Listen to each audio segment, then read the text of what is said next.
Vamos então começar a parte 3 da nossa aula 4. Peço desculpa, na parte anterior eu tinha falado que a gente ia para a parte 4 e eu me confundi. Então, parte 3. Vamos falar do segurado facultativo. Até o bloco anterior, a parte anterior, nós falávamos sobre o segurado obrigatório. Então, tivemos explicação do empregado, trabalhador avulso, do empregado doméstico, do contribuinte individual e do segurado especial. Agora, nós vamos tratar do segurado facultativo. Pois é, quem é o segurado facultativo? Olha o nome.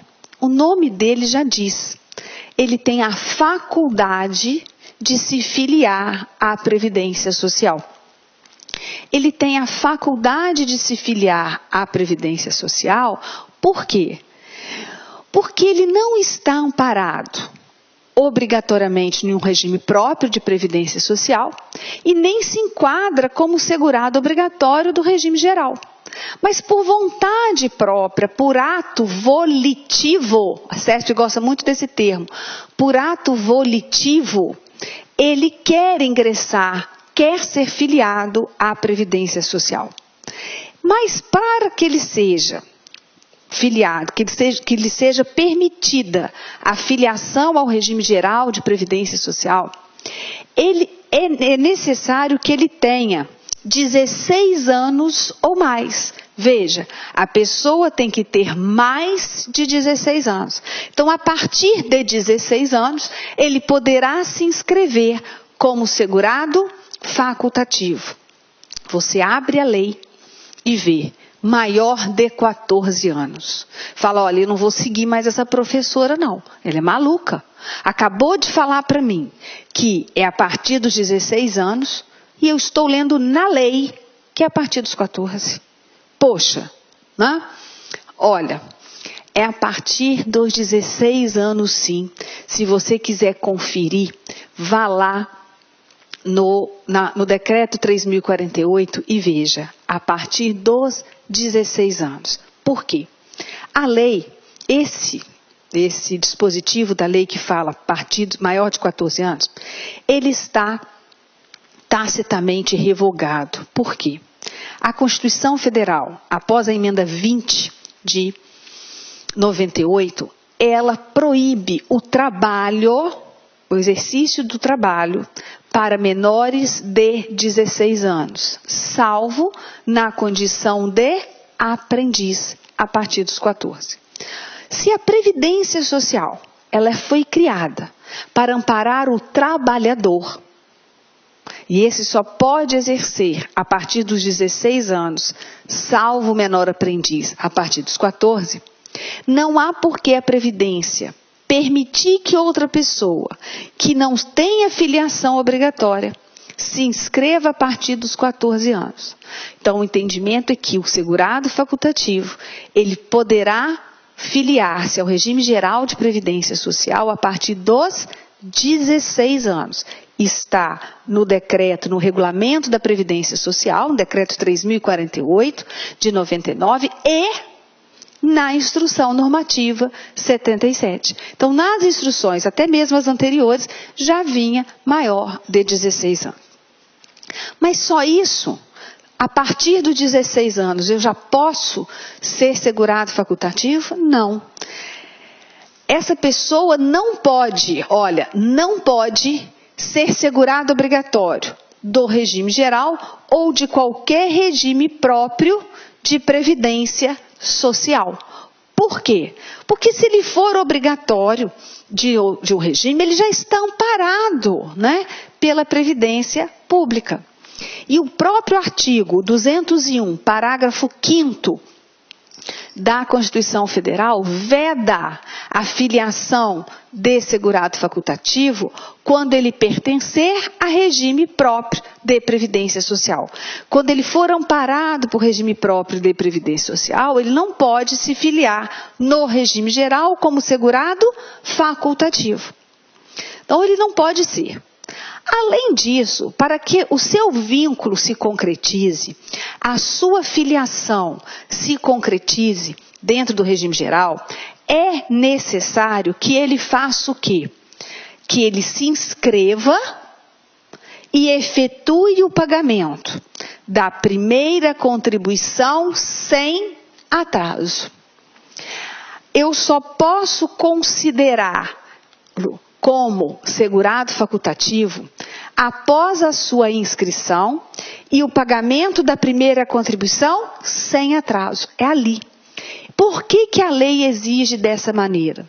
Porque senão seria muito fácil para qualquer pessoa que não tivesse o amparo obrigatório, né, a filiação obrigatória da Previdência Social, esperasse ter algum infortúnio e pagasse retroativo como segurado facultativo. Se o segurado facultativo ele se filia por ato de vontade, ele tem amparo porque ele quer participar, nada mais justo que a sua filiação seja contada a partir da primeira contribuição paga sem atraso, quando ele realmente quer participar do regime. E ali ele vai cumprir as regras que vão ser exigidas para cada benefício. Professora, é contada a partir da primeira sem atraso. Então, em relação à competência de janeiro de 2015, ele pagou no prazo certinho. Então, vou considerá-lo filiado a partir da competência de janeiro. Vamos supor que na competência de fevereiro ele atrase e vai pagar essa contribuição lá em abril. É possível? Sim. É possível. E não vai ter problema. O que ele não pode, você vai ver daqui a pouco, o que ele não pode é pagar as contribuições em atraso quando ele já tiver perdido o vínculo com a Previdência Social. Quando passar de 6 meses que ele não vem contribuindo, ele perde a condição de segurado. Ele perde o vínculo com a Previdência Social. E ao perder o vínculo, ele fica impedido de pagar as parcelas em atraso. Então, essas parcelas que ele atrasou, depois da primeira paga, no prazo correto, ele pode recuperar? Sim, desde que ele não tenha perdido a condição de segurado, desde que não tenha ultrapassado os 6 meses, né, da primeira contribuição em atraso. Aí ele vai poder. Do contrário, não. Então, segurado facultativo tem que ter esses 3 requisitos. Mais de 16 anos, ou 16 anos ou mais, ou a partir dos 16 anos. Não pode ser segurado obrigatório da Previdência Social e muito menos do regime próprio, né? E tem que fazer a sua própria inscrição. E fazer a sua inscrição com o pagamento da primeira contribuição no prazo legal, no prazo correto, sem atraso. Quem poderia ser segurado facultativo? O decreto 3.048, ele dá uma lista exemplificativa de segurado facultativo. Estão lá o estudante, a dona de casa, ou seja, aquela pessoa que se dedica exclusivamente ao trabalho doméstico na sua residência. Dona de casa, o presidiário, e aí o presidiário, inclusive, aquele que presta serviço a uma ou mais empresas, quando está no regime fechado ou semiaberto. Mas ele não presta serviço à empresa? Sim, mas o decreto o considera segurado facultativo. Tá? Segurado facultativo. Eu tenho mais um, e esse é importante, né? Já estou falando bastante com vocês. é o síndico de condomínio, não remunerado. Por quê? Se aumentou a voz? Porque o remunerado, ele é contribuinte individual. Então, o síndico não remunerado poderá se inscrever como segurado facultativo. E o síndico isento da taxa não recebe remuneração, não vai ser segurado facultativo. Vai ser o quê? Contribuinte individual. Tá? O desempregado, aquele que perde o seu emprego, deixa de receber remuneração, pode se inscrever como segurado facultativo? Pode. Agora eu pergunto, imagine uma pessoa aposentada, ele era um auditor da Receita Federal do Brasil, está aposentado, e vai ser síndico do seu condomínio. Não é isento da taxa de condomínio, mas também não recebe remuneração pelo cargo. Ele poderá se inscrever como segurado facultativo? Certo ou errado? Errado. Ele não poderá. Professora, mas é síndico de condomínio não remunerado, segurado facultativo. Só que lá no início eu disse que ele é aposentado da Receita Federal do Brasil. Então, ele é segurado obrigatório do regime próprio de previdência da União. Mesmo que aposentado, até melhor, porque o aposentado já está até usufruindo do benefício desse regime próprio.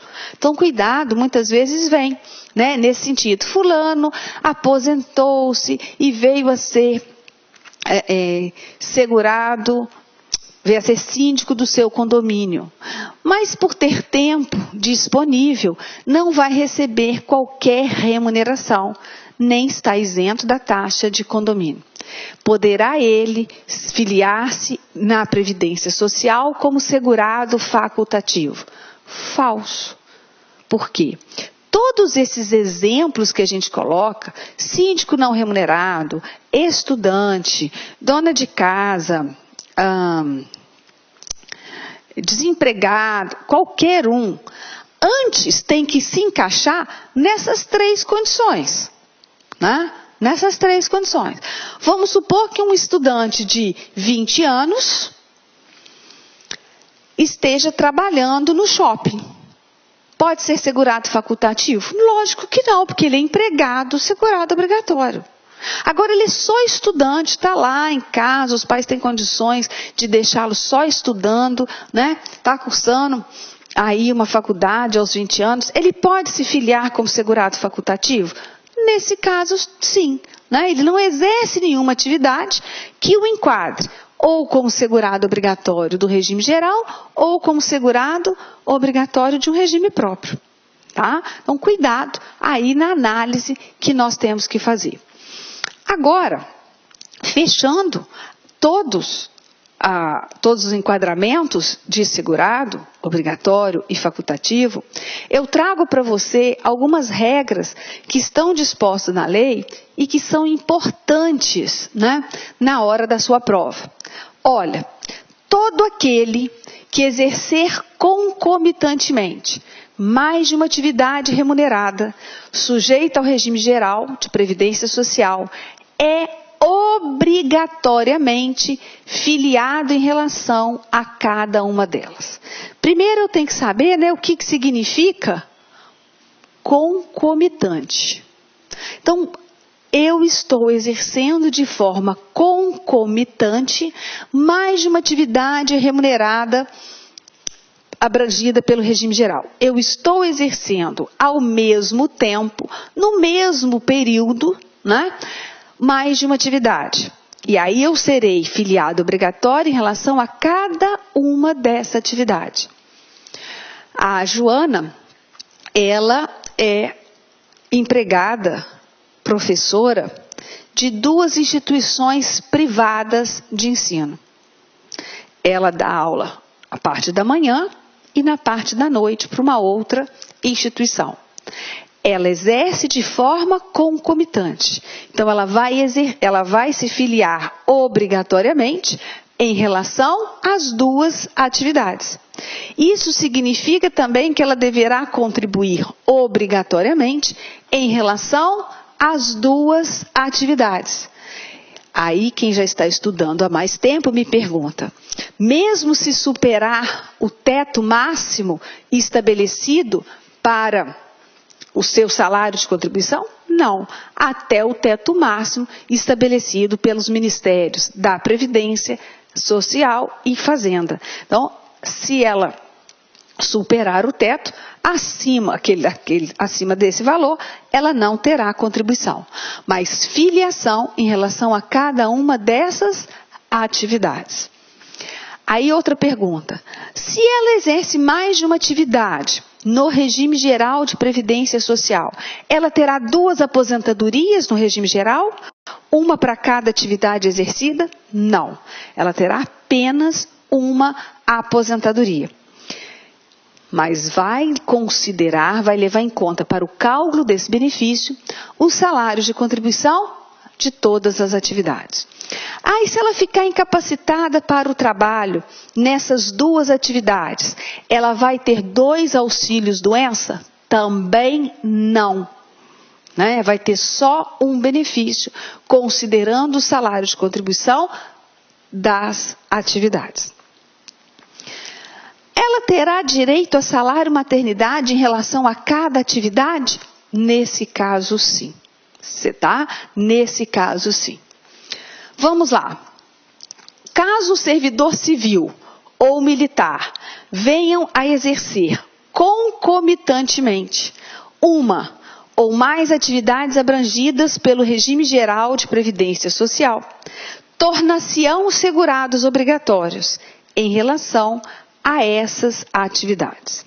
A gente sabe que o servidor, vai estar amparado pelo regime próprio de previdência social. Quando ele tem já instituído pelo seu ente federado, o regime próprio. Então, o militar tem um regime próprio de previdência. O civil, na União, nos estados, no DF e em alguns municípios, já tem o seu regime próprio. Então, ele está lá no regime próprio. Mas, ao mesmo tempo, ele vai exercer atividade do regime geral. Então, se ele vier a exercer concomitantemente uma ou mais atividades abrangidas pelo regime geral, ele vai ser segurado obrigatório desse regime em relação a essa atividade. Vamos colocar um exemplo. Imagine você, técnico do Seguro Social. Trabalha lá o seu período. Mas no período da noite, você conseguiu lecionar em 2 faculdades. Ou de administração, dependendo da sua formação, ou de direito, fisioterapia, o que for. Você dá aula em 2 faculdades privadas. Você está amparado pelo regime próprio da União. Mas em relação a essas atividades que você está exercendo de forma concomitante, ao exercício do cargo de técnico, você será segurado obrigatório da Previdência Social. Nesse caso, em que condição? Como empregado, você é professor de uma instituição de ensino privada. Agora vem, o dirigente sindical mantém, durante o exercício do mandato eletivo, o mesmo enquadramento no regime geral de antes da investidura. Então, se eu fui eleito dirigente sindical, eu vou me afastar do meu trabalho e vou ficar como dirigente sindical. Eu mantenho a condição de segurado que eu tinha antes. Eu estava na empresa e vou ser dirigente do sindicato. Nesse período de direção, eu vou ficar enquadrado como empregado. Tá? Ok? Então, vamos a uma questão para a gente saber como a CESP vem com essas matérias. Olha lá. Acerca das normas que regulam segurados e dependentes do regime geral de previdência social, assinale a opção correta. Letra A.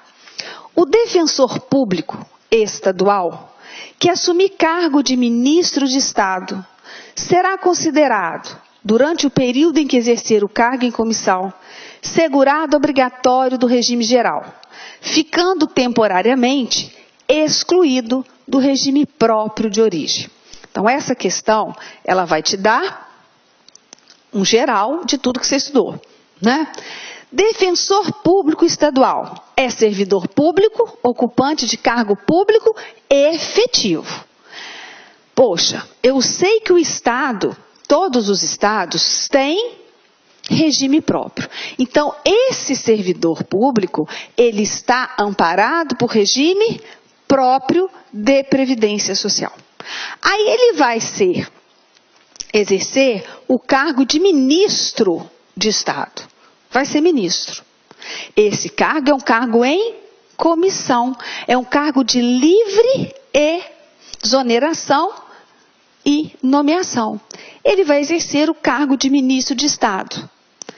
Aí está falando, nesse período, ele será assegurado obrigatório do regime geral? Ele vai ficar temporariamente excluído do seu regime próprio de origem? Não. Nesse caso, ele não é segurado obrigatório do regime geral na condição de empregado. Por quê? Porque ele não exerce exclusivamente o cargo em comissão. Ele exerce o cargo em comissão, mas ele está coberto por regime próprio de previdência social. Por isso, ele não vai ser enquadrado como segurado obrigatório da previdência social. Agora, olha a letra B. Apesar de não poder ser dependente, a pessoa jurídica, por contribuir para a previdência social, é considerada beneficiário na qualidade de segurado obrigatório. Gente, eu nem estou preocupado de dependente ou não, porque eu ainda não cheguei nessa aula, né? Mas só com que eu estudei, eu sei marcar. Segurado da Previdência Social pode ser pessoa jurídica? Não. Só pessoa física. Segurado da Previdência Social, vai lá na parte 1 da aula de segurados. Somente pessoa física. Então, nesse caso, eu também não marco a letra B.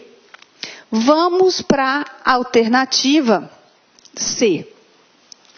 O segurado que exerça mais de uma atividade abrangida pelo regime geral de previdência social deve filiar-se como segurado obrigatório em relação a cada uma dessas atividades, não sendo possível, entretanto, que ostente ao mesmo tempo a qualidade de dependente. Então vamos. O segurado que exerça mais de uma atividade abrangida pelo regime geral deve filiar-se como segurado obrigatório em relação a cada uma dessas atividades. Tá certo. Acabamos de ver. Agora, vamos ver a outra frase. Não sendo possível, entretanto, que ostente ao mesmo tempo a qualidade de dependente. Ou seja, eu posso ser ao mesmo tempo segurado do regime geral e dependente? Pode. E aqui está dizendo que não pode. Né? Posso por quê? Você vai ver na aula de dependentes que o cônjuge é dependente. Então, eu sou segurada do regime geral, mas sou dependente de um outro segurado, que é o meu marido. Caso ele venha a falecer, eu, como sua dependente, tenho direito à pensão por morte, mas continuo segurada da Previdência Social por exercer atividade remunerada abrangida por ela. Então, letra C, também não posso. Letra D. Considere que uma empresa, durante as festividades de final de ano, contrate, pelo período de 2 meses, trabalhadores para atender ao aumento extraordinário de serviço. Nessa situação, esses trabalhadores temporários serão filiados obrigatórios do regime geral de previdência social na qualidade de segurado empregado. certo, né? Quando nós estudamos na parte 1 sobre os empregados, eu disse, mesmo que haja contrato temporário, eles serão empregados no regime geral de previdência social. Então, certa é a alternativa D. Mas e a E? O que terá de errado? Deputado federal será sempre filiado obrigatório do regime geral, na condição de segurado empregado. Falso. Por quê? Vai lá na linha J do inciso 1 do artigo 11 da Lei 8.213. O exercente de mandato eletivo, federal, estadual ou municipal, desde que não coberto por regime próprio de previdência social, será qualificado como empregado. Desde que. Então, eu não posso falar que ele será sempre segurado obrigatório do regime geral na condição de empregado. Por quê? Porque eu não sei se ele é coberto por regime próprio. Se ele for coberto por regime próprio, ele não vai ser segurado do regime geral de previdência social. Então, nesse caso, o sempre não vai valer. E aí, como a gente já havia verificado, a alternativa correta é a alternativa D. Ok? Então, uma questão para você ver, né, 5 assertivas aí, quanto pode a banca explorar a condição de segurado. Né? E vamos passar para a questão da filiação e da inscrição dos segurados no regime geral. Então, vamos falar da filiação e da inscrição dos segurados. Qual é a diferença entre filiação e inscrição? Filiação é o vínculo que o segurado tem com a Previdência Social. Então, olha só, é o vínculo jurídico estabelecido entre o segurado e o regime geral de Previdência Social. O decreto 3.048 diz, é o vínculo que se estabelece entre pessoas que contribuem para a Previdência Social e esta, do qual decorrem direitos e obrigações. O decreto foi muito feliz quando falou pessoas que contribuem. As pessoas físicas, né? Então podem ser segurados obrigatórios e também segurado facultativo. Agora, e a inscrição? O que é a inscrição? A inscrição é a formalização dessa filiação.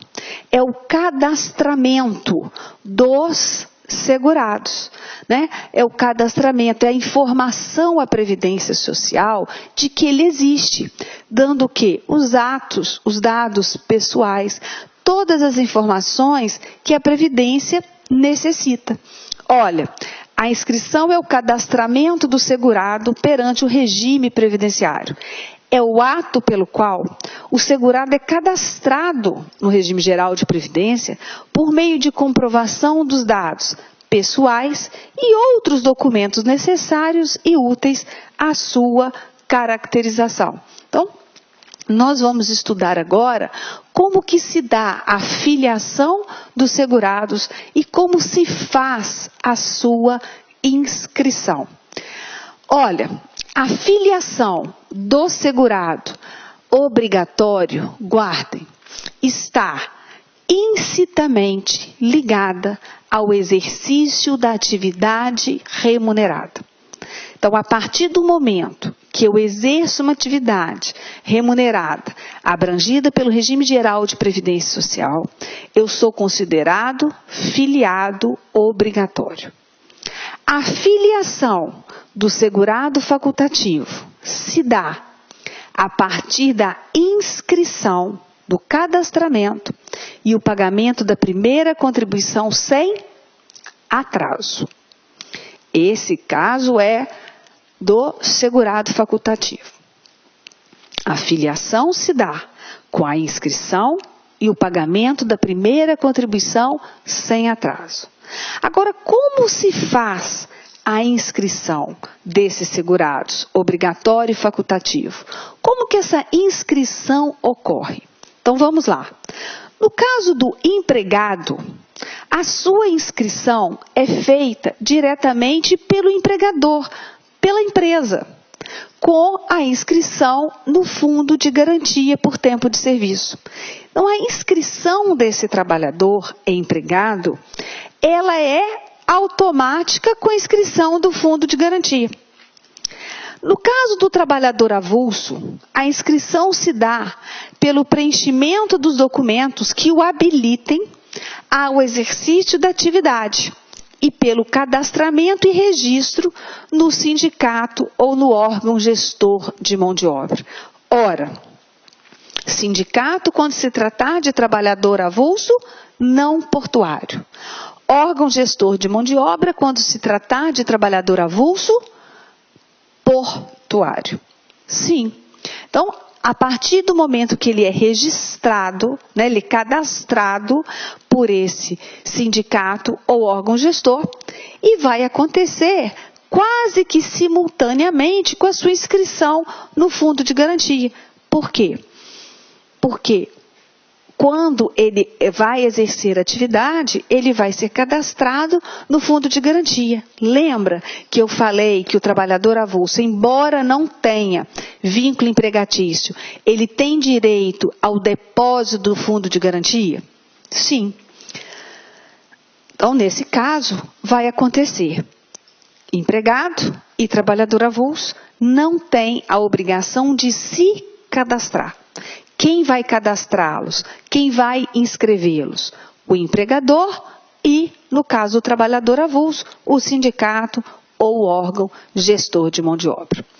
Agora, eu tenho o caso do trabalhador doméstico. Cuidado se você tiver um material desatualizado. Antes, o empregado doméstico tinha sua inscrição feita diretamente no INSS ou mesmo através da internet. Agora, a partir da competência de outubro de 2015, onde é devido obrigatoriamente o depósito do fundo de garantia para o empregado doméstico, a inscrição do empregado doméstico passou a ser da responsabilidade do empregador. É o empregador que vai fazer o cadastramento, a inscrição do seu empregado, através do sistema e-social, sistema de escrituração digital das obrigações fiscais, previdenciárias e trabalhistas. Então, o empregador, ele vai o quê? Ele vai fazer o cadastramento do seu empregado doméstico no e-social, informando os seus próprios dados e os dados do seu empregado doméstico. Então, a inscrição no e-social, o empregador se inscreve como empregador e também inscreve o seu empregado, apresentando os dados pertinentes. Com esse procedimento, vai se gerar uma guia, um documento único, chamado Simples Doméstico. Nesse Simples Doméstico, o empregador doméstico pagará as contribuições previdenciárias, fará o depósito do fundo de garantia, a contribuição para formar o fundo compensatório para demissão sem justa causa. E, além disso, o imposto de renda retido na fonte, quando for o caso. Ora, através do Simples Doméstico, o empregador vai pagar a sua própria contribuição do empregador, 8,8% sobre a remuneração do seu empregado doméstico. Ele vai repassar a contribuição do empregado doméstico, porque ele retém da remuneração do seu empregado a contribuição dele e repassa, através dessa guia única, a contribuição do seu empregado. Ele vai também ter que pagar 3,2% a respeito de quê? Do chamado fundo compensatório para demissão sem justa causa. É o fundo que, caso o empregado seja demitido sem justa causa, ele pode levantar esse depósito. Além disso, tem o depósito de 8% sobre o fundo de garantia, para o fundo de garantia. E se o empregado doméstico tiver uma remuneração acima do valor de isenção do imposto de renda, cabe ao empregador doméstico reter o valor referente ao imposto de renda e também pagar nessa guia única.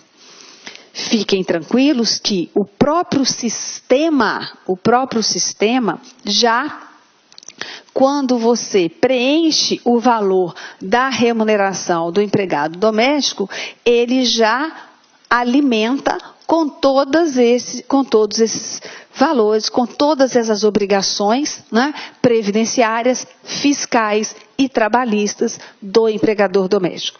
Mas o importante é saber que o empregado doméstico tem a sua inscrição agora feita pelo empregador, no momento em que ele o inscreve no fundo de garantia, através do E-Social. Esse E-Social gera um documento único ao empregador doméstico para o recolhimento de obrigações previdenciárias, fiscais e trabalhistas.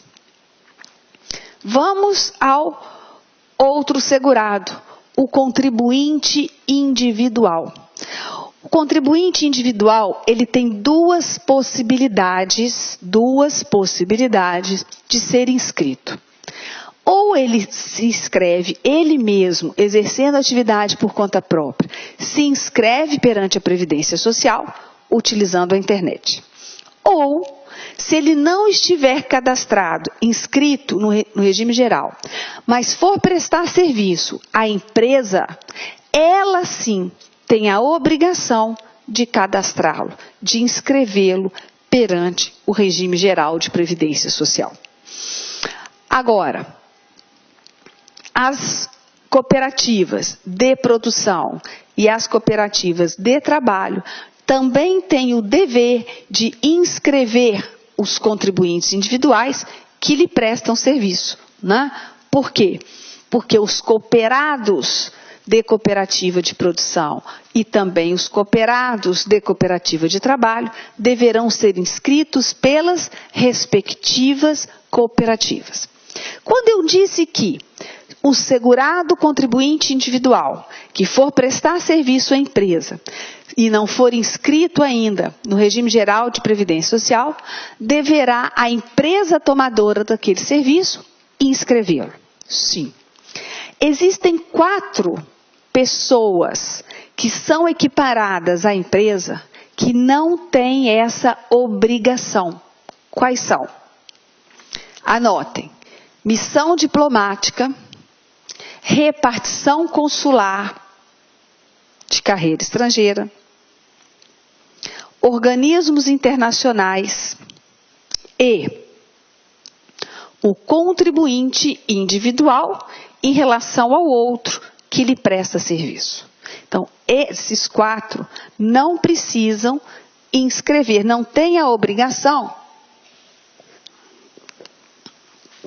de inscrever o contribuinte individual ao seu serviço e muito menos de reter a contribuição deles. O segurado especial. Como o segurado especial tem feita a sua inscrição?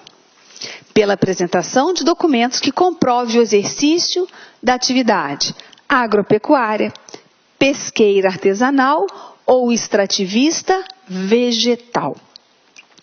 No momento da sua inscrição, ele deve apresentar documentos comprobatórios do exercício dessa atividade. Como? Registro de pescador artesanal no sindicato, no órgão, né, da pesca de autorização, nota fiscal de produtor rural, contrato de parceria, devidamente registrado, contrato de meação, pode ser de outorga. Todos os documentos que vão ali permitir que comprove a condição, o exercício da atividade rural. Quando ele faz a inscrição perante a Previdência Social, ele deve informar se ele é o titular do grupo familiar ou ele é membro do grupo familiar. Se ele for membro do grupo familiar que exerce atividade em regime de economia familiar, ele deve apresentar o CPF, o nome CPF do titular desse grupo. Ele deve informar como ele exerce a atividade. Ele é proprietário do imóvel? Ou ele é parceiro, meieiro, arrendatário, assentado, né? Ele tem que demonstrar, informar isso. Ele informa se ele reside no imóvel rural ou em aglomerado urbano ou rural próximo a ele. Então, essas informações que você aprendeu para caracterizar um segurado especial, ele agora, no ato da sua inscrição, deve informar ao regime geral esses dados. Agora, anotem e é importante, o segurado especial é o único segurado que pode ter a sua inscrição pós-mortem, feita após a sua morte. Eu vou inscrever um segurado especial que já está morto. Como? Através dos seus dependentes, quando eles forem requerer benefício de segurado especial, do segurado especial falecido. Então, nesse caso,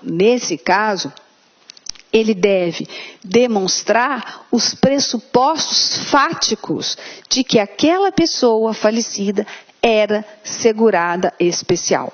Então, os pressupostos da filiação. Então, ele deve apresentar os fatos e os documentos que comprovem a condição do falecido como segurado especial.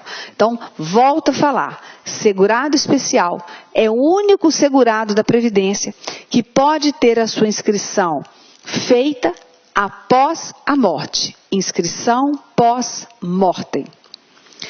Segurado facultativo. Como é que ele se inscreve perante a Previdência Social? Ele mesmo, né? Ele vai se inscrever. Por quê? Não é ele que vai escolher participar do regime geral de Previdência Social?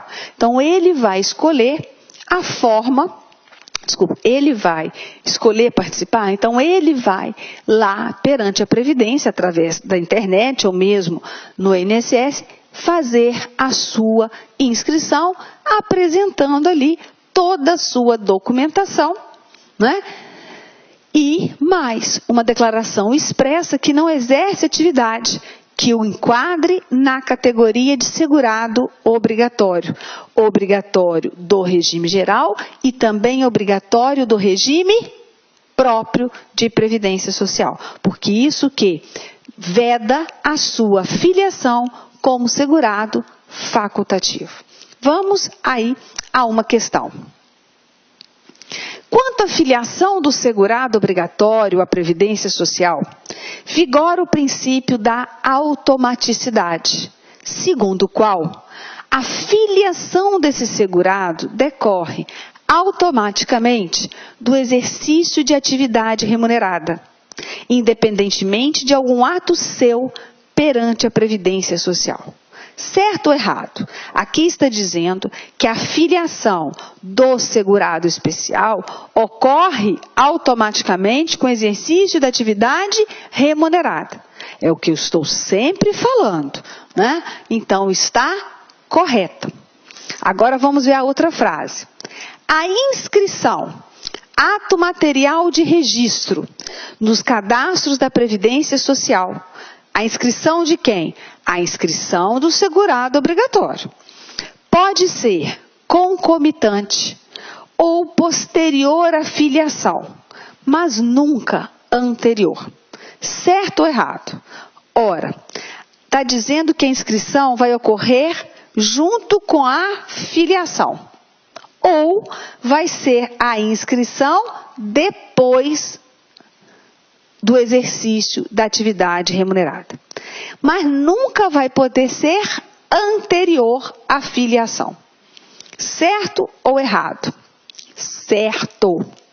Vamos marcar. Certo. Item correto. Podem verificar. Agora, o que seria a inscrição concomitante com a filiação? Rapaz começa a trabalhar hoje numa empresa. Primeiro emprego. Exercício de atividade remunerada, filiação. E a inscrição vai ser concomitante, porque ela vai ser feita a partir daquela data que ele iniciou o seu emprego, começou no seu emprego. A inscrição está dizendo que pode ser posterior à filiação. Pode. O ato de cadastramento pode ser posterior. Por quê? Porque o exercício da atividade remunerada pode vir acontecendo sem que a pessoa se cadastre, se inscreva perante a Previdência Social. Então, nesse caso, ela não poderá exercer. Nesse caso, a inscrição vai vir depois. A Previdência pode vir a reconhecer a filiação tempos pretéritos, né? E inscrevê-lo depois. Pode, desde que ele comprove o exercício da atividade naquele período pretérito. Então, a inscrição pode ser posterior à filiação? Pode, porque a filiação está ligada ao exercício da atividade remunerada e a inscrição ao seu cadastramento. A inscrição pode ser anterior à filiação? Nunca. Não tem como eu inscrever uma pessoa que ainda vai ser considerada segurada da Previdência Social. É como se eu fizesse assim: Previdência, eu quero me inscrever na condição de contribuinte individual, porque a partir do ano de 2017 eu começo a exercer a atividade de vendedor ambulante. Não pode, né? A inscrição não pode ser antes, porque a inscrição é o quê?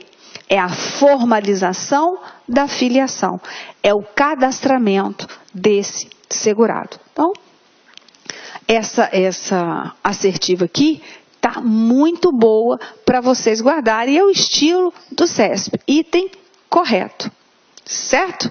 Item correto.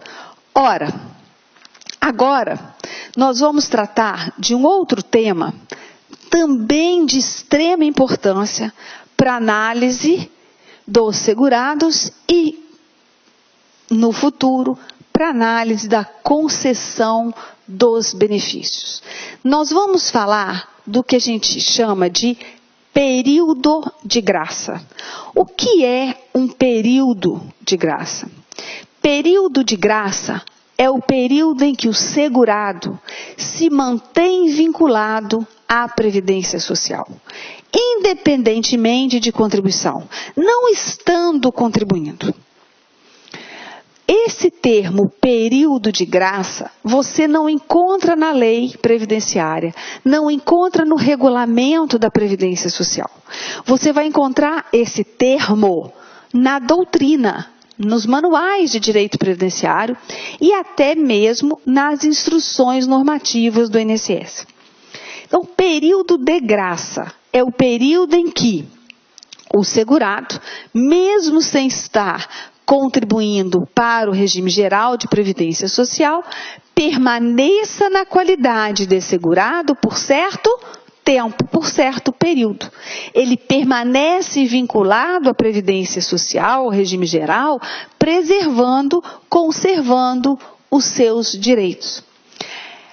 Esses períodos de graça, eles estão dispostos no artigo 15 da Lei 8.213, ou no artigo 13 do Decreto 3.048 de 99. Por quê? Ali vão estar descritas as hipóteses em que o segurado, mesmo não contribuindo para o regime geral, permanece na condição de segurado. Terá direito aos benefícios e serviços da Previdência Social, se preenchidos os demais requisitos, mas a qualidade de segurado ele já preencheu, ele permanece na condição de segurado. Então, o primeiro período de graça que a gente estuda é o período de graça sem limite de prazo, enquanto o segurado estiver em gozo de benefício. Então, permanece o segurado nessa condição, sem limite de prazo, quando estiver em gozo de benefício. Poxa, como que eu consigo imaginar uma situação dessa? Eu consigo imaginar o seguinte: eu sou segurada da Previdência Social e de repente fico incapacitada para o trabalho e vou ter direito ao benefício de auxílio-doença. Nesse período de auxílio-doença, não há contribuição obrigatória, né? Eu estou afastada do trabalho. Nesse período, seja de 1, 2, 5, 3 meses, 10 anos, não importa. Enquanto eu estiver em gozo do benefício ou de benefício, eu permaneço na condição de segurada. Vamos supor que eu estivesse em auxílio-doença já há 2 anos. Então, há 2 anos eu não contribuo para o regime geral. E eu venho a falecer depois de 2 anos. Faleci, recebendo auxílio-doença. Os meus dependentes terão pensão por morte? Sim. Morte de segurado gera pensão por morte aos seus dependentes. Eu mantive a minha condição de segurada, mesmo não contribuindo. Por quê? Porque eu estava em gozo de benefício previdenciário. Então, tranquilo, os meus dependentes terão direito ao benefício da pensão por morte. Olha só, outro período de graça, de até 12 meses após a cessação das contribuições, ou quando estiver suspenso ou licenciado sem remuneração. Não preocupa com asterisco por enquanto, não. Então, um segurado obrigatório que deixa de contribuir, pare de contribuir, ele tem um período de graça de até 12 meses. Então, durante esses próximos 12 meses, o que acontecer com ele, ele está assegurado pelo regime geral de previdência social. Professor, e se ele morrer no 10º mês, gera pensão por morte? Gera. Gera por quê? Porque ele está na qualidade de segurado.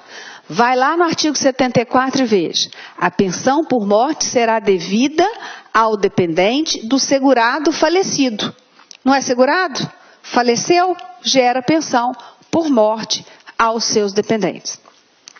Também temos um período de graça de até 12 meses após a cessação do benefício por incapacidade. Então, se a pessoa estava recebendo um benefício por incapacidade, enquanto ela receber o benefício, ela está na condição de segurada, porque aí eu caio na regra de cima, sem limite de prazo, enquanto estiver recebendo benefício previdenciário, quer dizer, enquanto estiver em gozo de benefício. Mas depois que o benefício por incapacidade cessar, então auxílio-doença, aposentadoria por invalidez cessa, se ele não voltar a contribuir, ele ainda permanece no período de graça por mais 12 meses, ou por até 12 meses. Só que vocês estão vendo aí que eu tenho um asterisco, não tem? Tanto no segurado obrigatório, quando ele deixa de contribuir, quanto para os segurados que têm um benefício por incapacidade cessado. Nesse caso, esse período de graça de até 12 meses, então dos 2 casos, esse período de graça de até 12 meses vai ser prorrogado por mais 12. Quando ele vai ganhar essa prorrogação de mais 12? Passando para um período de graça de até 24 meses. Quando esses segurados tiverem mais de 120 contribuições ininterruptas, que acarrete a perda da condição de segurado. Então, se ele tiver mais de 120 contribuições ininterruptas, ele terá um período de graça com uma prorrogação de 12 meses. Verifique aqui. Vamos supor que um contribuinte individual esteja contribuindo para o regime geral. E ele pagou 10 contribuições durante 10 meses. Aí ele vem e para de recolher. Qual é o seu período de graça? Até quando ele... Olá, meus amigos, minhas amigas. Sou o professor Luiz Antônio de Carvalho, com muito prazer, muita satisfação. Estou aqui para fazer um convite muito especial para você que está se preparando para o grande concurso do INSS. Nós aqui da Lá Concursos, nós estamos lançando a turma 2, isso mesmo, a turma 2, pré-edital do INSS. Se você ficar até o final desse vídeo, eu vou passar para você um caminho na qual você poderá assistir o nosso curso grátis, né? Para você não vai ter essas interrupções do professor Luiz Antônio.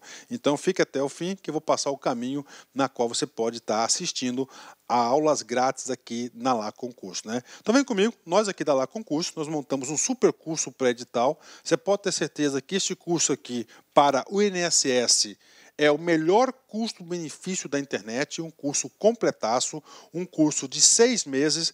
Durante 6 meses você terá direito a todas as atualizações de legislação e de conteúdo do site por apenas 10 parcelas de R$ 35. É uma grande oportunidade. O concurso do INSS em 2016, nós tivemos aí aproximadamente 1 milhão de inscritos, é isso mesmo, 1 milhão de inscritos, ou seja, é um concurso muito concorrido. E se você não estudar com antecedência, com planejamento e foco, você pode ter certeza que você será mais um na multidão. Bacana? Então, pré-edital turma 2 aqui da Lá Concurso, né? Professor, como é que eu faço para ter acesso aí às aulas inteiras, sem o corte do senhor, né? Então vem comigo, atendendo a pedidos aí. Nós estamos oferecendo aí um curso grátis do INSS por 7 dias. Durante 7 dias você vai poder assistir aí as aulas do nosso personal coach, né? Mas para isso tem aí algumas regrinhas, né? Primeiro, você tem que se inscrever no nosso canal do YouTube, né? E de preferência marcar aquele sininho para você ter a notificação das aulas, né? Nós temos alguns programas aí de audiência no YouTube. Entre esses programas de audiência, nós temos aí a playlist do INSS.